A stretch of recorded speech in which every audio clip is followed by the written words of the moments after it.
He is a Vietnam era vet, and but he's also a traumatic brain injury victim, and he got into small-scale farming because he could no longer do his medical duties in his original profession. And he did a lot of research, and he came up with a fairly brilliant scheme of integrating a lot of practices that everybody knew about, but nobody really put together in a package that created a good economic model.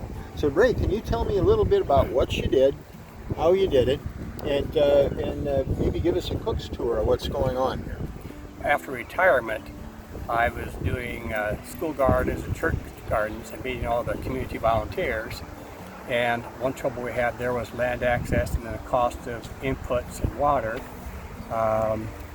I wanted to get some farm ground myself, and again, it's difficulty with land access and then the input cost. We went through some of the old flood maps and some of the recovery reports that they had done, and came across a couple of good models we thought would work. And this information you can receive through Veterans in Agriculture. You can also go to the Iowa State University's Beginning Farmer Center to access this information. Mm-hmm. And what we found is if you look up close on this picture, you'll notice there's some standing water on a farm. And there's no farm tile, so water's standing there. Well, that will kill the corn or beans, but all that water will end up in the aquifer. So if you want to drain that out, you can put in a farm tile, and then that will take the water down through your field to the next neighbor's field. He adds more farm tile to drain his wet stuff out, then you have more productive land. But now that water is not going back to the aquifer, but along with the water travels the nitrogen. And where does the nitrogen come from? Well, it comes from the soil naturally, but it also comes from their added production inputs like fertilizers. And that's quite an amount of money in Iowa. How much is that they think is costing the farmers alone in lost fertilizer? Iowa farmers lose $1.2 billion a year in fertilizer, and there are 120,000 impaired watershed sites because of that fertilizer being in the water. Now that's just the farm tile system. Mm-hmm. We also have to address surface runoff. Mm-hmm. Okay, so we went through some of the old maps and looked for some information, and just in a more recent article the other day, the Gulf zone is getting even larger because of the farm tile and because of the manure livestock runoff and the surface runoff. Yeah, it's an amazing thing what's happening. So now you're saying what, and I'm putting some words in your mouth here, but you want to capture that water and use it in a small scale basis. Right. And so if you're figuring there's over $1 billion worth of fertilizer literally going down the drain today, and fertilizer input maybe $200-300 an acre. If you had 5 or 10 acres under production, you're just doing a little bit, but it's a significant bit if you can get a lot more stamp size farms. And so all those farm tiles connect together into a drainage district, and those drainage districts are all added up into a complete watershed. This will start in Storm Lake and go all the way down to Des Moines. So we look for opportunities for our veterans, and I should say we served our country, now we want to serve our community. Mm-hmm. There's 120,000 impaired watershed sites. That's an important number. 120,000 possible farms in Iowa using this small scale model that you have. Pick the most targets. Yeah. Right? Mm-hmm. And so that's a huge opportunity. And then you're looking at $1.2 billion in free fertilizer we can intercept and clean. Mm-hmm. So you got basically free fertilizer, is that what you're saying? Yes. Okay. It's a great business model. Mm-hmm. And so we went through some of the old flood maps, and they had a task force in 2009, and they put together a set of recommendations. And that's where we found and reverse engineered our design for this farm. So this farm collects surface runoff that comes from the farm up north, and we intercept 2 different tiles that run to Saylorville Lake in our basins. We use those basins for irrigation.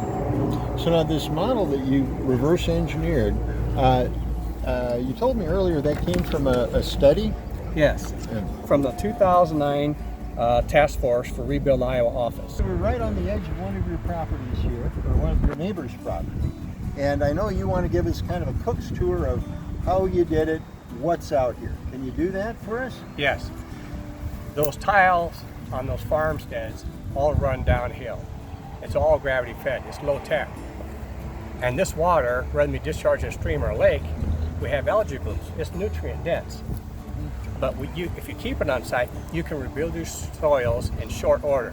So this is the edge of my field, the beginning of the field here. We're on a 10-acre field border. I'm going to pour this on the ground. You can watch the infiltration. Yeah, let's look at this water here. This is water that comes onto my farm from surface runoff in the farm tile. So it's pretty dirty, and you can almost see the little algae starting up in there. Yeah. Can't you? So we're going to watch for infiltration on this field. Okay, let's stand away so Vicky can get to it. And it's really not sinking in at all. It just sort of stands on the surface and up here. Yeah, It that's doesn't want to go down at all, does it? a great measure of soil quality. Now, So why let's is go that, to my Professor? field next. Why do you think what's going Well, on here? what you need is enough roots, and you need enough space between the clods for the water to go down and get down to really roots. So you're getting really lazy plants that will just sort of put their roots around the surface and not go down there and give nutrients to the soil. That means there's more runoff when there's a rain event, Yeah. and it takes more fertilizer input costs trying to get a crop. Well, let's go look at my field, Okay. 30 feet away here, and look at my soil now, because we're keeping this water on site and putting these nutrients to use to rebuild my soil. So if you look at my soil, you can see I haven't tilled the soil yet this year, but you can still go into the soil with your bare hands and dig it up, and you'll see root mass and moisture. And you couldn't do that at all over the other place. You No, couldn't and get if you it pour through. this water into the ground,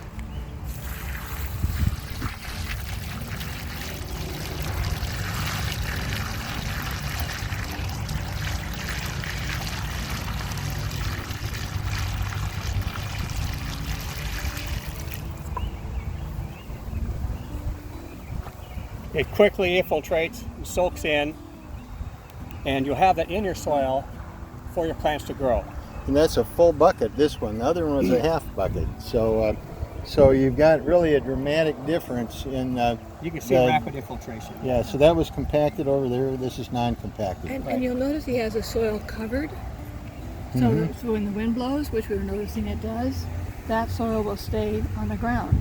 So you got a lot of wood chips here. So, but there's other, you got other kind of mulch on We this? use corn stalks, bean stubble. Whatever Rather than kind. harvesting that, you can put that organic matter back in your soil, leave it there to feed the worms. They'll do your tillage for you, and they'll leave behind more fertilizer. Well, let's look and see what else you got here. I'm going to explain how Cherry Glen Farm's irrigation system works. It's gravity fed by farm tile water, and it's going to collect with other farm tile systems to form a drainage district. A series of drainage districts actually forms a watershed. It's going to drain into a stream or a ditch, or eventually into a river or a lake. So I'm going to show you how effective this thing is just with gravity flow. So watch my water coming down the tube. This looks like an eaves trough on a house.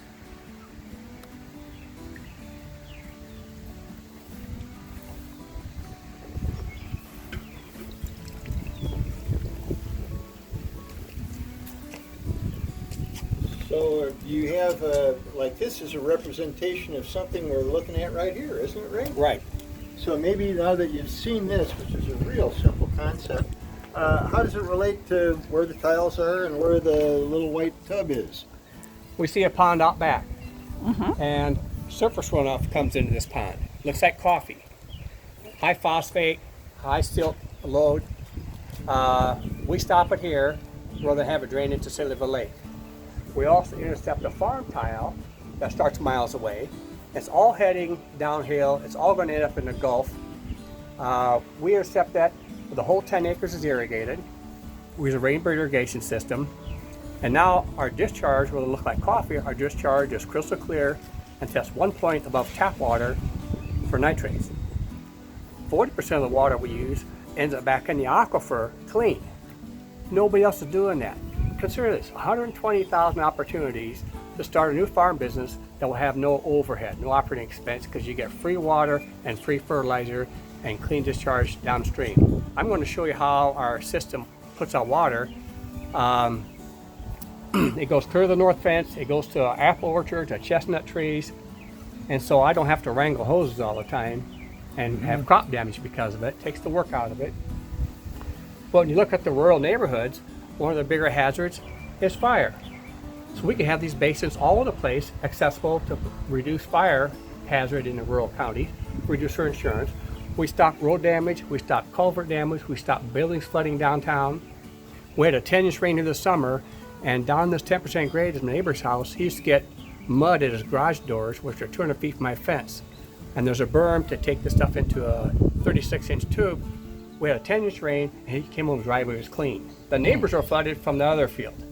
But my neighbor's driveways and everybody else's downhill were clean. And that was because you had this settling basin here to catch the water. And hold it for irrigation. Yeah, and then you had another settling basin. Another basin up there. Right. So you had enough for a 500-year flood? Is that what you got the capacity for? Right. That's amazing. And it cost me less than $1,000 to put this system in from NRCS. They designed it for free, and NRCS cost you at 75%. Yeah. Now, I'd like to ask Professor Cornelia Flora to come here. She's a professor at Iowa State University, and she is the professor of... So I'm a professor of sociology. But you also work in the agricultural... I work very much in the sociology of agriculture. I actually have a presentation called the sociology of soil. And that has to do with how do we understand soil, and how we understand soil depends on how we act toward it. And so Ray understands soil as opposed to something other than holding up the plant, on which you put nutrients that will maybe, if we're lucky, slip down to the plant. So this is really a very important thing, because we see farms are getting larger and larger. We're about the same number of 100-acre farms, but no one's even mentioning the 10-acre farms. And yet this small amount of acreage can make such a difference on things every Iowan cares about, which is the water quality. And it's just getting worse and worse. We need to pay more and more attention. So what is exciting about this is you can bring more people back to the land and bring them together in a way that they will know their neighbors. That one of the things that happens, as you know, when you're in the military, you move around a lot. You don't ever can be too... I grew up in a Navy base, and there were part of us were, part of them were scientists who were permanently there, and others were military, and they moved every 2 years. So you really can't get that attached to place. But this allows you to reattach to place, and also to reattach to people. We talk about rituals of respect for the land and for the people around you. And this kind of agriculture allows that to happen. It allows you to build a neighborhood that feels proud of, first of all, having a veteran nearby. We very much value veterans in Iowa. And it makes you feel good about being able to do something that will basically save the planet.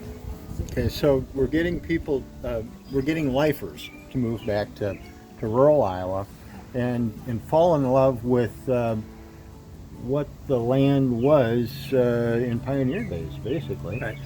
That it was a deep, loose soil that could grow literally anything without hardly any fertilizer on it for years, and then it gradually degraded. But you're seeing that is not only the mechanics of blading out a hole like this and putting in the pipes, it is a common support network of people. Is that what you're saying? Yes, we talk about 7 capitals, and we see this, if you know all of them. We see it really using natural capital in new ways and revitalizing it. We see it giving cultural capital. All of a sudden, land is more than a paycheck. Land is something that is alive and living. The earthworms, the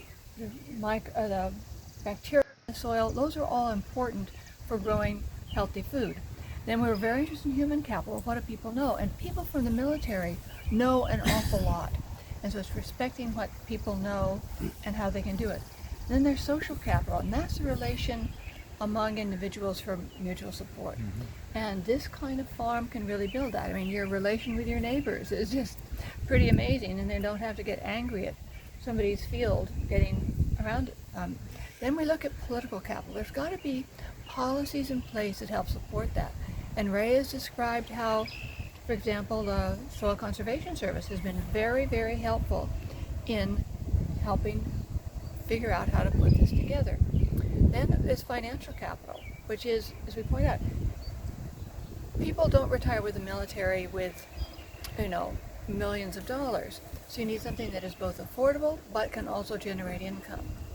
And this kind of agriculture can, particularly since where it's going to be, a lot of these places are near enough to urban areas that you have a market for your vegetables, for your chestnuts, whatever.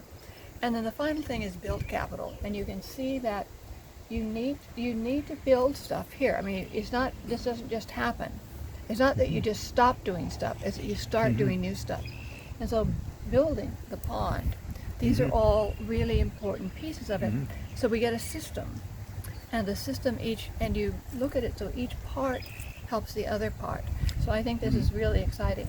And even within this farm, you talk about connectivity, economic connectivity. You got bees over there, you got the chestnuts coming up, you got sweet potatoes over there, you got squash over there, you got a few other things that I don't even know about happening. But it's the regeneration of the culture of diversified farming. And then you talked about, Ray, how do you sharing the tractors, that kind of thing? What do you do? Well, these smaller farmsteads, we do not need the high-priced equipment. We can buy used equipment out of somebody else's machine shed and work our operation. I grow table foods. They're classified as high-value crops. When the neighbor gets 6 cents a pound for corn, I'm getting $1.50 a pound for my sweet potatoes. That's pretty good. Yeah. I have no production costs. I've got free water, and my discharge is clean. So the more food I grow, the more water I clean. And now you've got access to local nutrient-dense foods, which is addressing our public health crisis and learning opportunities for children.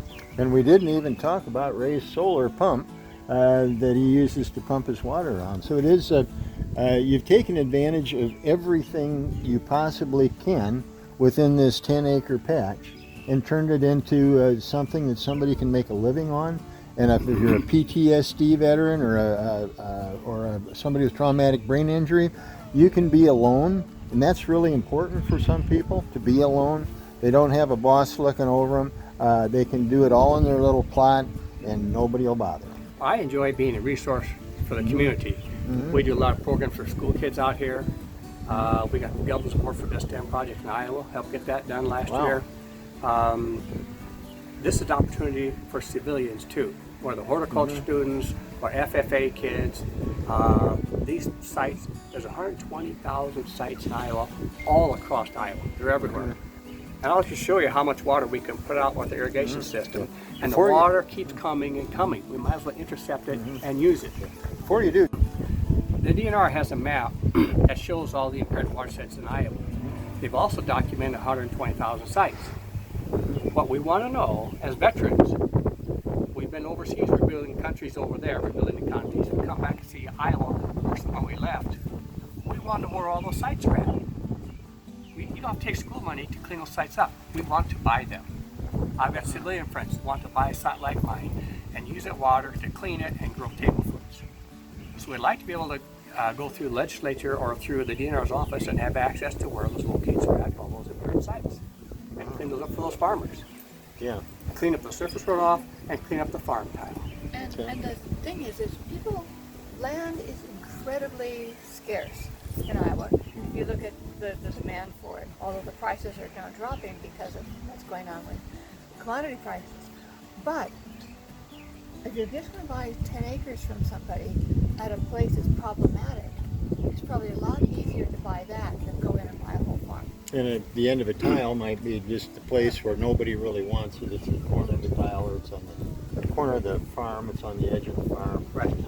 May have flooding issues or other impairment issues. You've driven around seeing dead spots in fields. We can fix that. We can fix that real easy. And that becomes a valuable. He has a new neighbor, there's a new house out there, a new shop out there, new kids in schools, and we can be as learn to work in his shop, learn the welding and the plumbing, the wiring and maintenance.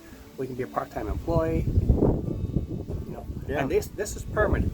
It's not a 10-year CRP contract. It's permanent infrastructure, conservation infrastructure that can address and improve production lands.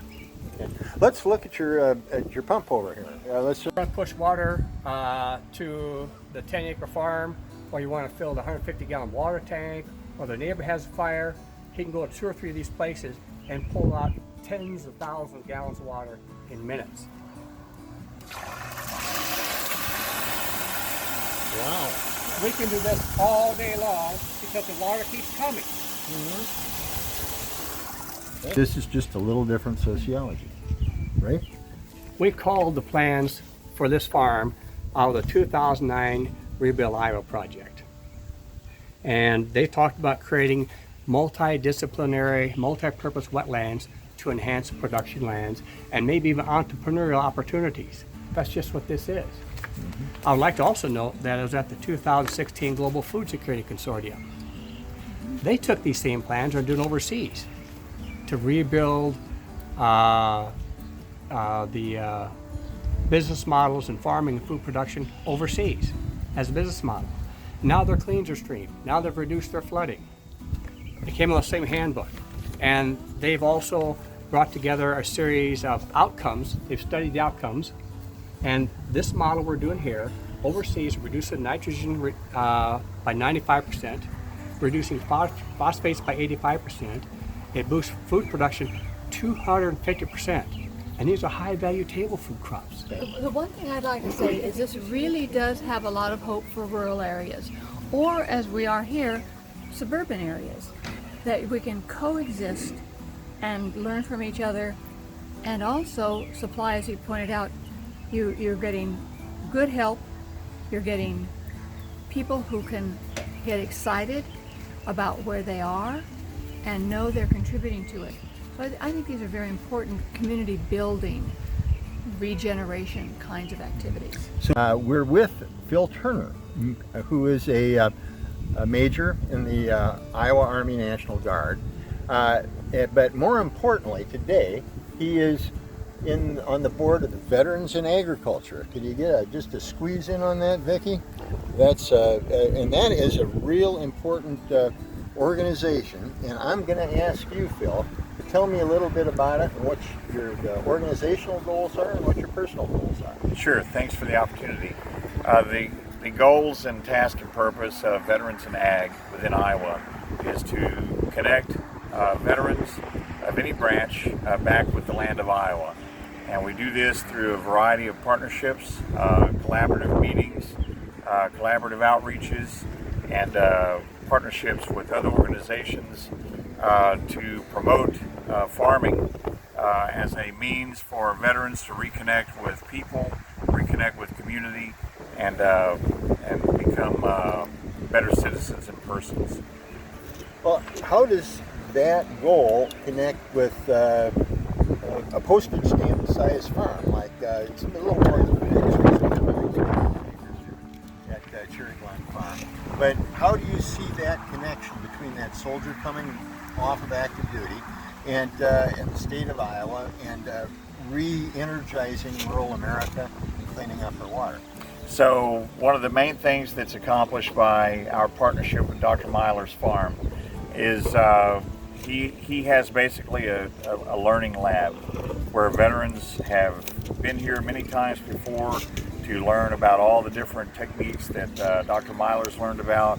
It can cover a range from soil remediation to watershed mitigation techniques to organic farming techniques, all done on a budget and all done with a solid effort with good stewardship, good time management, and low debt load. And so Veterans in Iowa is a national organization? Veterans in Agriculture organization. It is chartered under the Beginning Farmer Center of Iowa State University. Now, if somebody were interested in this and wanted to somehow get involved, how would they do it? Would they contact you?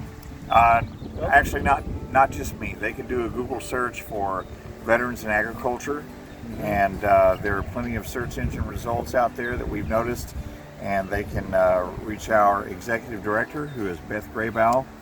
She's a retired Department of Agricultural federal civil servant, and she knows the business inside and out, and she helps connect people, veterans, and farmers, and teachers like Ray.